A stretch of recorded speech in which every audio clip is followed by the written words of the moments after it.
bomengo ese ya mabele minyo Kongo mboko ya kitoko etonda bomengo lope balata zama pesa biso baminere nyoso apesa biso de mapiko bakti kasi lilo yo ta découvrir gaz et méthane kuna na Mbote na bande konyo surtout bolanda biso à travers le monde na kati ya Katase 13 télévision la maison de l'excellence to pesi bino mbote mi pai wa bozali boyeba ke to tsaka bino na mitema po na considération na bino oyo bopesa biso lelo na yambeli bino mwana mboka na kombo ya Jacques Kalonji o azali journaliste analyste oui BEP mikoleleke belé et on le to yaki kolukaye to ça ni moi interview muke amikape ko pesa makanisi na ye na ndenge politique ko tambola ba actualité politique ndenge za ko tambola vraiment na République démocratique du Congo et on te ko kutana na mwana mboka Jacques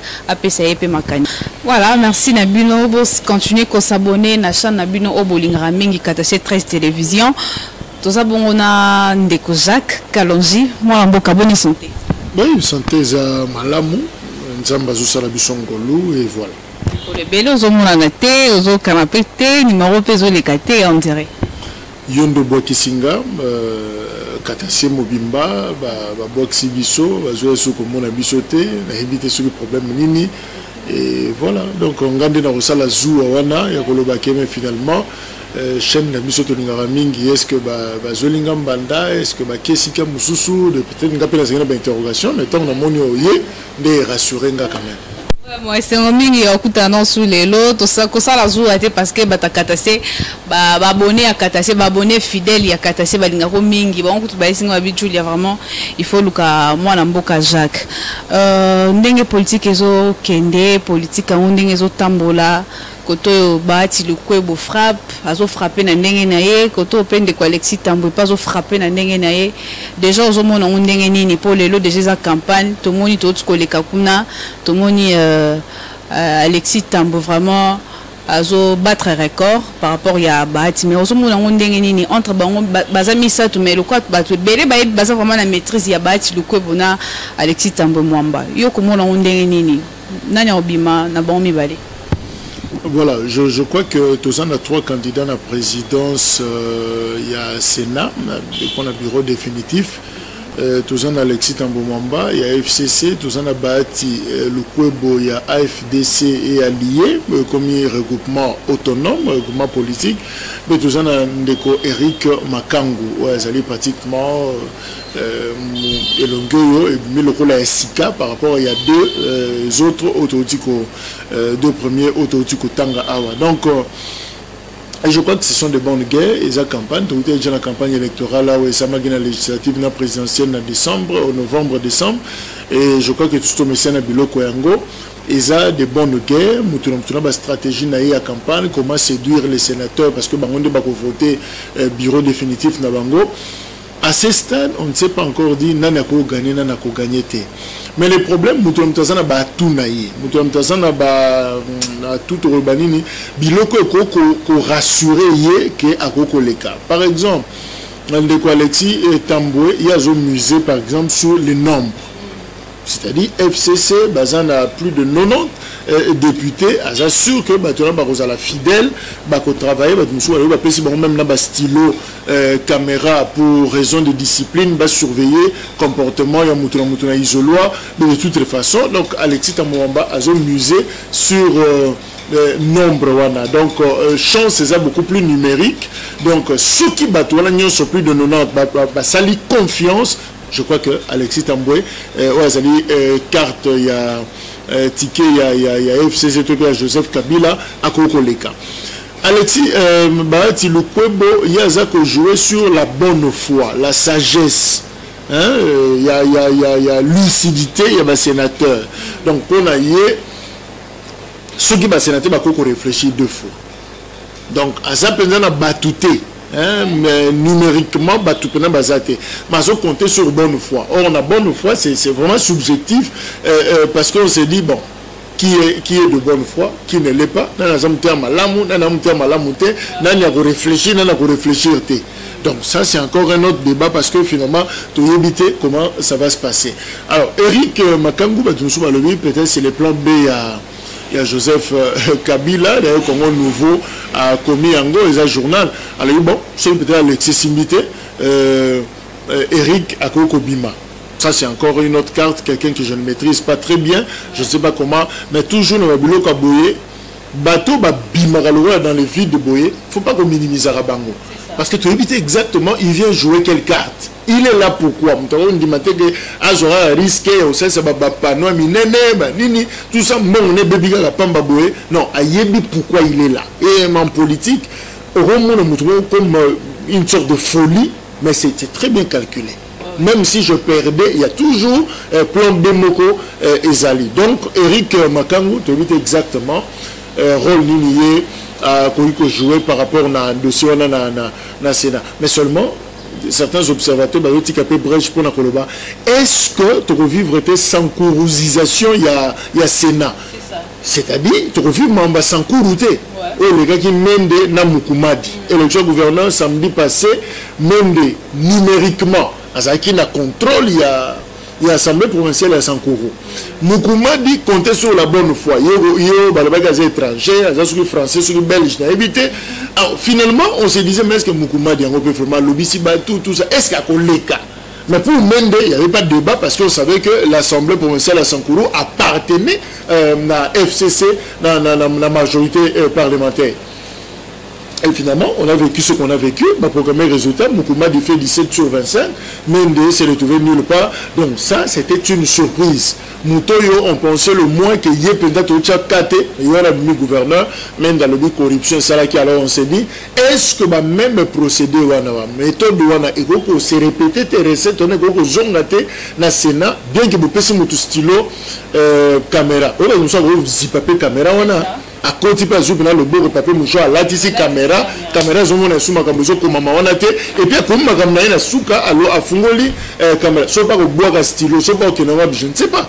Donc ça aussi et ça aspect au Sénégal tout tenir compte nango de toutes les façons que le meilleur gagne. Tous on a besoin Congo que les liboso ba institution et tient en place parce que ce qui nous reste c'est le Sénat. Et puis gouvernement, ce qui Sénat a eu deux chambres non se commis au complet, c'est que le Parlement a vu se commis équilibré, tout ce gouvernement exécutif est commis au complet. Donc je crois que Mboka, tout ça a des défis et belé, on peut aller de l'avant. Mais ce qui toujours que Baloukana nous gesticuler, je crois que nous bouffons du temps. Pour Nabiso Moko, toujours bouffer de temps, pour Namboka Nabiso et Tikala toujours Nassima. Merci beaucoup. Donc, on est à Décojac. Mais on a vraiment un point de vue parce que na carrière politique, surtout Alexis Tambwe Mwamba, toujours bâti loko baza na carrière politique ndenge mo et puis na boania baza batu moro boye oyo ba yebi vraiment makambu oyo bazo sala to maramnini balingi et les kanamboka na biso. Alors lelo ce que sali que par exemple, nani moi namboka Alexis Tambwe Mwamba aleki est-ce que eko fragiliser te bato cash topé nangambu ya FCC ko et au pesa ma bête. Bon en termes de capacité na bango je crois que mutu oyo azo toko douter na yo na zati. Je crois qu'on doit être. Par rapport il y a Mboka bana Congo va se retrouver va se perdre. On a profil il y a bato on a mis balai je crois que motema belo bisabisoté. Ce n'est pas parce que na lingaka yote Julia finalement na comme mon mamno c'est ça ma bébé. Tu nga Julia la chemise à couleur lune na beza mwindo. C'est-à-dire je refuse de regarder la réalité en face. Non. Ça c'est de mauvaise foi. Ce n'est pas parce que Bahati qu'on croyait être Moutoumoro mais finalement parce qu'il ne fait plus partie de la FCC, Bimi dans le mot d'ordre, finalement c'est pratiquement une nullité. Non, ça c'est faux. Je crois que Bahati, on peut tout dire sur Bahati, c'est quand même Mabanga Talo Konamboka Nabiso. Bahati aza mutale lote ya bandi le lote société civile le tanyo so Mobutu Bahati était là kino lelo azana ba force na ye azana ba faiblesse na ye ba monsieur ba linga ba poste mingi alingi mbongo mingi azo kabate tout ça mais de toutes les façons c'est quand même un grand leader politique a démontré biso na élection no soto yena yango que c'est un mobilisateur c'est un leader azana batu ba ko lande sima et voilà le mieux élu d'ailleurs Tokena Tambwe Mwamba au-delà de tout Tambo Mamba ses faiblesses, il a aussi ses forces. Tambo Mamba et ça combo ya leloté, et ça combo ya kala. À travers na Mobutu, à Zakina Fidel, à na RCD, Tambo Mamba Zakina transition, et finalement Tambo Mamba est toujours là en tant qu'un indépendant qui pèse. À sa la partie politique, mais il pèse. Il est toujours consulté sous sa cahier dans ma camonios. Donc je crois que je ne peux pas me permettre subjectivement na douter na ba compétence tabango ke ba okokate non. Tambo Mamba peut bien diriger le Sénat, Bahati Lukwebo peut bien diriger le Sénat, Eric Makango je ne le connais pas mais sûrement le gars a osé, peut-être qu'il le peut. Même le professeur Bouchab na vice-présidence na compte à FCC, il peut le faire, mais le problème est plus un terrain politique. Il vient là pour quel rôle? Est-ce qu'Azoya en tant qu'intellectuel pour servir son pays ou Azoya pour servir un camp ou servir un individu? Tu as dit que Tambo Mamba, ça fait partie, fidèle de fidèle, il y a Joseph Kabila. Fidèle de fidèle, il y a système ancien. Alors, ce cas, pourquoi seulement Kabila a préféré Kartouana et pas d'autres personnes? Azana confiance, Azana garantie Moko, et l'autre moins ça dans les vides dans le domaine politique. Ce que moni parmi les candidats il y a reproposé pour le gouvernement comme Julie Biminakati. Tout le monde a bimaga ministre, vice-ministre, mais ça a moins la classe, à ça gradué au Tanga. Donc, tout le monde a Julie comme Biminakati. Il y a comme par hasard. Non, non, non, non. Tu as vu entrer à Julie. Tu as vu la relation à côté. Et il n'est pas là par hasard. Présence en politique. Pourquoi a proposé comme bon. Donc moi je pense que ce qui Kabila Sepeli Tambo Mamba Zalawana en dimitike wana, je crois qu'il sait pourquoi. Par rapport à l'intérêt il se sentirait mieux na tike wana. Ce qui peut dialoguer Yépe, c'est que Yépe estimé qu'il ne va pas se retrouver dans la logique wana. Yépe fois ça là, nzela naï. Ce qui risque de comme kilo na suka a tchaka tembe na okende azasio na makasi na. Donc de toute façon crainte ya batuzani Tambo Mamba ko zalawana comme fidèle ya Kabila na constitution mutako remplacer président en cas d'empêchement et sa présence Sénat. Donc la autres déjà na image et aux ala soit Eric soit Bahati soit Tambo Mamba de bako remplacer Félix Tshisekedi en cas d'empêchement. Mais Tambo Mamba, qui est-il? Il viendra sûrement jouer le jeu de son ancien chef, Joseph Kabila. C'est ça la crainte. Est-ce que Aza parmi les bateaux, donc classique, il y a un régime ya Kabila, il y en a Janine Mabunda. Est-ce que l'intention est que l'Obama, révision de la constitution, ceci, cela, mise à l'accusation au président, est-ce que Goko Salimate na comment on profil tempérament et Tambo Mamba ce que l'on a bon écouter na couloir raillé à Rosanne ne peut que ça la montée à Moutou au Tchétoché il y a déjà le tempérament bachadari au Tchétoché il y a un Moutou qui les a mis sous terre tu vois crainte aux à niveau là sur le plan politique à ko fungo la biso formule moko to bande ko s'attendre d'un côté c'est là où bato za ko banga ba ti Lukwebo crainte ezali on ne le maîtrise presque pas ba ti a pondu ko ba na maboko pour ses intérêts, ce Seigneur qui est à gauche, qui est à gauche. Parce que nous avons ami Longo Laga vanté pour Nani, a subi ça, puis Bakoumé Belé, Mazalagaka. Donc, ce sont les intérêts qui commandent. S'il ne se retrouve pas avec vous, ce n'est pas l'amour, il y a mon thème, ce que le Seigneur qui est là. Donc, je crois que c'est de part et d'autre place, problème Ezali, mais la difficulté, c'est ça, le président Tshisekedi. Président Tshisekedi a la majorité nulle part. Même pas dans l'Assemblée, même pas dans le Sénat. Alors on s'est dit, dans le contexte, est-ce que le président de la République a perdre? Est-ce que le président de la République a la fragilité? Nous avons que FCC a pratiquement et d'ailleurs la ticket à FCC va réserver place mon côté pour la cache. Le ticket est placé, va remplir tout, le ticket vide. Vide, on est au moi aussi. Moko, Azapé Sénateur, Nabosani Kombola, Yawa, Yé Azam opposition, Amitié, on a comme rapporteur adjoint. Mais FCC a prévu à Moutouté. Donc je crois que c'est au président d'être beaucoup plus prudent parce que Ndenge Tozo qui ne sait pas tellement à son avantage. Merci beaucoup. C'est déjà, on est déjà vers la fin de cette émission, de notre interview. Mais Nalina tuna motuna suka pour na suki sana yo par rapport au gouvernement tisiko ezo bimate okolo bani pour na. La négociation est en cours, blocage des à niveau, le chef de l'État a validé pratiquement le combo parce qu'il y a une chaîne étrangère. Alors, il y a individu par individu, poste pour poste, il y a donc proposer combo, ce que les ACP n'ont pas à boîte. Ils appellent comme partage à ministère, il y a un ministère régalien, ils ont notamment intérieur, na finance, FC ça le gars Zoyango, bande quoi cache par le bin non non bako tika ngote ce qu'on peut se bango intérieur, basa na gestion territoriale et ko échapper na mokonzamboka, ba gouverneur, ba bourgmestre, ba administrateur du territoire. Le problème de finance, ce qui manque l'union, ce qui n'est pas y voisin, c'est très dangereux parce que ça peut bloquer politique. Il y a chef. Chef à Rose, mais les moyens de sa politique, il risque d'être bloqué et puis après échouer. Le bilan est négatif en 2023. Donc c'est ça en fait, blocage à niveau et Zali, difficulté d'ango et zonyo kolamboka.